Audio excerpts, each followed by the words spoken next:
You're listening to Country First with John Gomez. And good morning, everybody. Welcome to Country First on Long Island's only country station, 96.1. Yours truly, John Gomez, with you. Let's hit the ground running today. We have a lot to get to. 2 points up front. The Occupy Wall Street movement versus the Tea Party movement. Earlier in the week, Governor Chris Christie from New Jersey made a statement that is so wrong, it's unbelievable. He actually says that the two movements come from the same perspective, they just have different solutions. That's wrong. I want to play the clip for you and then explain it to you. Second thing, real important to local Long Island, Suffolk County. Suffolk County legislators race, 7th District, John Giannott, hometown native Long Islander.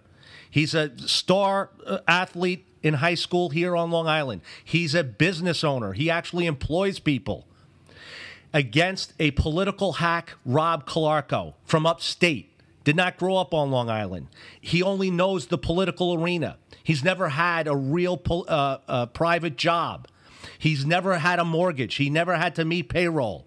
We'll get to that race as well. But first, let's go to Chris Christie's statement about the Tea Partiers and Occupy Wall Street. What do you feel about the protesters in Washington and New York City and across the country right now? Well, listen, there's some folks who are protesting across the street from the State House in Trenton, so they're here too. So I see them when I'm leaving at night, when I'm coming in the morning. Listen, I think that if you look at the Occupy Wall Street folks and the Tea Party folks, that they come from the same perspective. They just have different solutions. What they're saying is the government's not working for me anymore. The government is not being fair. The government is not helping me in the way that the government should. Stop the tape. Stop the tape. Do you hear what Christie is saying? Government this, government that. The government's not being fair. You remember when the little kid comes to you, hey, daddy, mommy, you're not being fair. What's the first thing you say? Stop. What do you mean fair? Life's not fair. Get up, dust yourself off, and get back to work. That's what you say. That is not the Tea Party. In a nutshell, Cliff Note version of the Tea Party. Taxation without representation. You remember that? The Boston Tea Party? That's where the name comes from. Small federal government. Less taxes. Strict constructionist. The Constitution will tell you what to do. The primary purpose of the federal government is to protect our borders and protect us from foreign invasion. That essentially is the primary purpose of the federal government. It's not to do everything.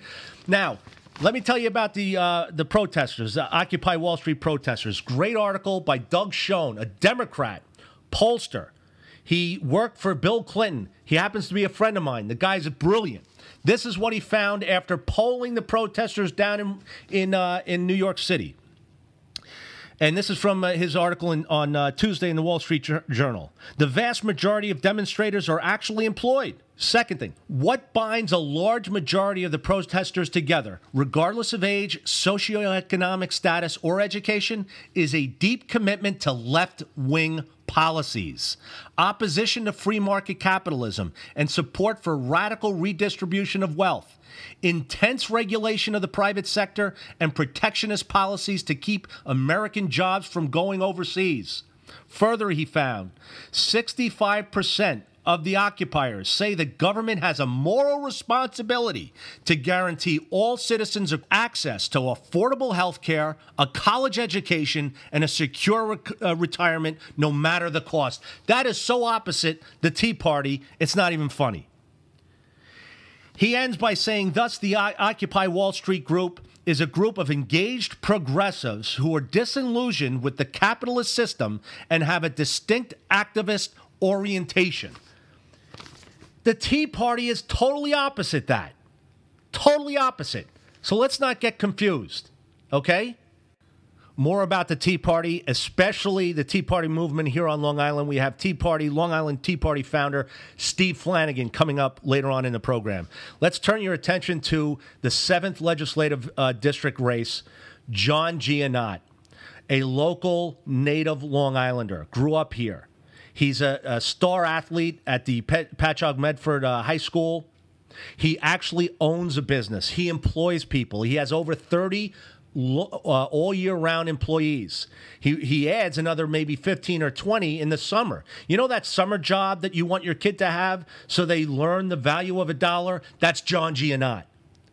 He's running against a political hack, Rob Calarco. He's only been in the public sector. He's from upstate New York. He didn't grow up here. He doesn't know Long Island. I don't want him drafting legislation to dictate how I conduct my life or how you conduct your life. Rob Calarco's never had a mortgage.